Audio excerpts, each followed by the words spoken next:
23 கட்சி கூட இருக்கிற கட்சிகள் எல்லாம் ஒன்று குறைக்கிறாங்க, கடுமையா பேசி குறைக்கிறாங்க. அவ்வளவு கடுமையா குறைக்கக்கூடிய அளவுக்கு நிலைமை இருக்கு அப்படிங்கறத உணர்ந்த பிறகு நானும் போயிட்டு அதெல்லாம் நான் குறைக்க முடியாது, எனக்கு 12 கொடுத்தா கொடுங்க, 15 கொடுத்தா கொடுங்க, இல்லைன்னா நான் வெளியே போவேன் அப்படின்னு எனக்கு பேச விருப்பம். என்னுடைய பாண்ட் நேச்சர். நானே ஒரு நம்பரை சொன்னேன், அண்ணா வளவளா பேசினாரு அத்தனை கொடுங்க எத்தனை கொடுங்க வந்து நாளைக்கு வர நாளை மறுநாள் நான் சொல்ல இருக்கிறேன்.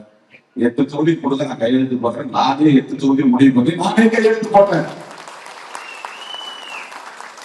இது என்னுடைய மக்கள் பார்த்து ஏமாளியா இருக்கலாம். நான் ஒரு தலைவர் இருக்கிற இடத்திலிருந்து நான் எந்த வயசு பார்க்கிறேன். ஒரு கூட்டணியின் தலைவர் தளபதி ஸ்டாலின் இருக்கிற இடத்துல நான் உட்கார்ந்து பார்க்கிறேன். இவங்களுக்கு எவ்வளவு கொடுக்கணும், அவங்களுக்கு எவ்வளவு கொடுக்கணும், இவங்களுக்கு எவ்வளவு கொடுக்கணும், எல்லாரும் வந்து நிற்கிறாங்க. இளைஞர்களின் வாய்ப்புகளையும் திறனையும் உயர்த்தி வரும் ஸ்டாலின் தொடரட்டும், தமிழ்நாடு வெல்லட்டும்.